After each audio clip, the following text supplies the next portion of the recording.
Hello, everyone. I'm going to be talking about fines, about the money.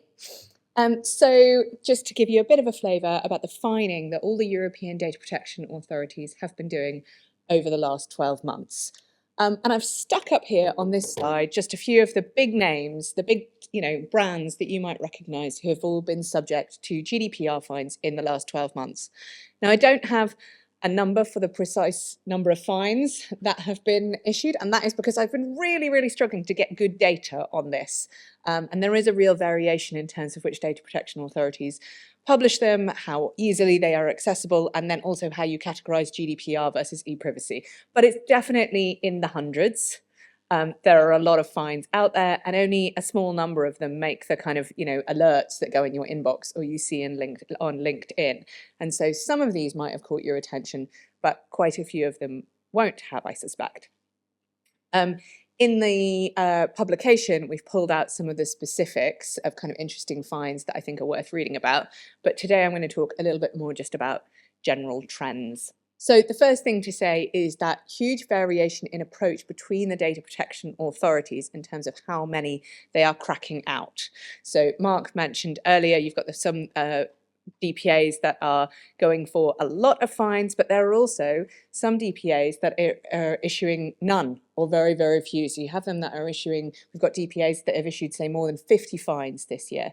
And then you have DPAs which are issuing one, none, the ICO being criticised for only sort of doing 4 or 5.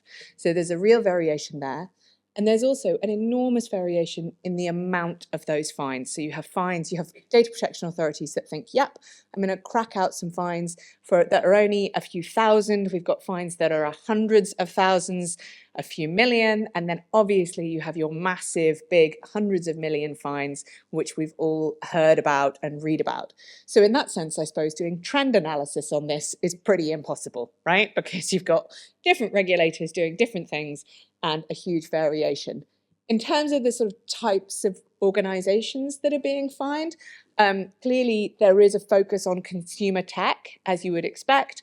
I mean, I've tried to put some names on there that will be familiar to people, which is why there is so much big tech on there. But equally, the telcos have come under quite a lot of fire. Public authorities, naturally, not all data protection authorities have taken the same view as the ICO and kind of reined back on that. And so actually there is quite a lot of public authorities getting fined, a lot of healthcare, but then equally quite a few private individuals. So particularly in some of the European countries where it's very common to have sole practitioners in the world of healthcare, law, that sort of thing, where they've got a lot of personal data, a lot of very sensitive personal data, and maybe they're not so good at looking after it.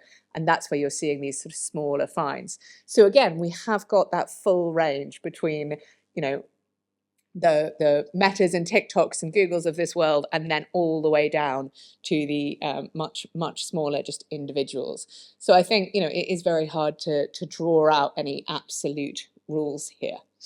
One thing I did think was worth really commenting on is the difference in approach between it's actually quite, you can almost draw a trend geographically between sort of East Europe and South and the Mediterranean, where they're doing this, cracking them out much more low level.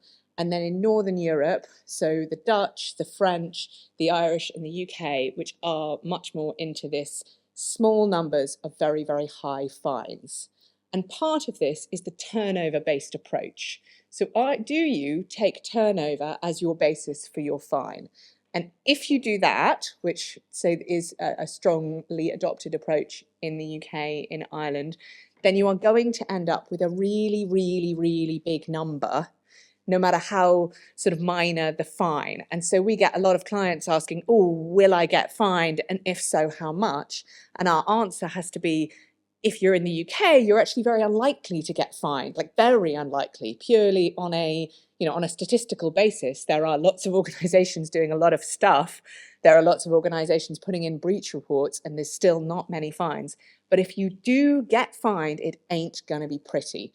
And that is because of this turnover-based approach where you are starting with a worldwide turnover. And even if that is 0.1%, it's a really big number.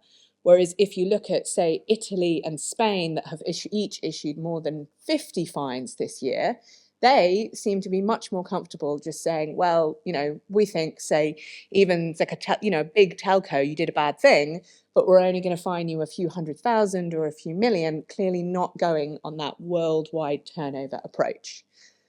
And from the Data Protection Authority's perspective, that has a big difference in terms of how these things play out. So if you're going to issue those huge hundreds of millions of pounds fines, that's where everything gets very bogged down in appeals, and everything has to be just so much more rigorously thought out and very cautious and very careful.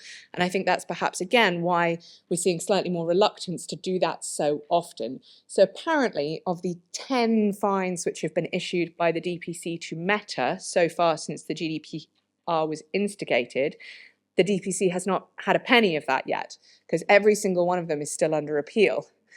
So whereas I reckon that probably the Garante and the AEPD are probably collecting all of those fines, because if you issue the smaller fines, people tend to pay the money, close the investigation, end the news cycle. So there is a real difference in approach there. And just to kind of bring it back to the UK, it's really, really interesting to see that in the GDPR versus PECA. So GDPR, only a handful of fines, really big turnover-based approach. PECA, the ICO is cracking them out. It's like 1 or 2 a month. Absolutely. You do a spam, you do marketing, you send an email to people you didn't have consent with, bam. And those fines, though, are capped at 500 grand. So the ICO is in a much stronger position in terms of just being able to send you a fine. You as a company, maybe you don't want to be the people who appealed the PECA fine and went through the information tribunal and had, Bristow standing up and examining your breach as a case that everyone knows about. You're in that Barbara Streisand effect world, if people know about that. Instead, you pays your money, you gets out of here, and nobody, finds you on the website, possibly. So there's a real difference in approach there. But what is happening with the Data Use and Access Bill is that PECA fines are going up to GDPR levels. So the ICO is going to get this enormous arsenal where you do a spam email and they can potentially fine you 4% of turnover, those £17 million fines. So there's a real question, will they choose the easy path and keep going on those kind of low level, bash them out, people pay, or will they diverge more to this GDPR, we're just going to do really big dissuasive fines, but have to think about them a lot more and be a bit more measured. Just finally to think about, because I've all been talking about process so far, what of substance? What are people getting fined for? Still a lot of security, always was security for a long time, kind of seemed easy and, just sort of, basically they come to you, right? The regulator gets all these breach reports, so it's a much easier, kind of in some ways more efficient way for them to be like, oh, you've told us you did a bad thing, here's a fine. And there is still a lot of that. All the ICO fines recently on security, and Meta got 2 big fines this year, which Mark mentioned, for security, total fine of over 300 million. So clearly security is still a big issue. But then Netflix got fined for transparency, which I thought was interesting. And then we also had the 2 transfer fines, right? One against Uber for not having SECs in place at all. And then Mark, of course, mentioned the TikTok fine. Transfers historically not an area of big enforcement, an area with so much effort and legal spend, but not much fines. And that potentially the tide is turning there. Definitely clear that transfers are not off the agenda. And then the final area, which is no surprise to anyone, is what I'm going to call that kind of high-risk area, so high-risk processing. So the things that I've mentioned so far, transfers and security and transparency, is really sort of business as usual for everyone, whereas we saw fines against LinkedIn for ad tech, OpenAI by the Garante for AI, and then a couple of interesting biometric ones, so Food in Ho, I'm not sure if I put them up there, in the top. They're a ride-sharing sort of delivery app thing, and they got in trouble for biometrics. And the ICO, an enforcement notice against Serco for biometrics. So I think there is really that there's clearly scope in terms of security and transfers for everyone, but then we've still definitely got that higher risk if you're in that higher risk processing area. And on that note of higher risk, I'm going to hand over to Mike, who's going to finish us off with AI.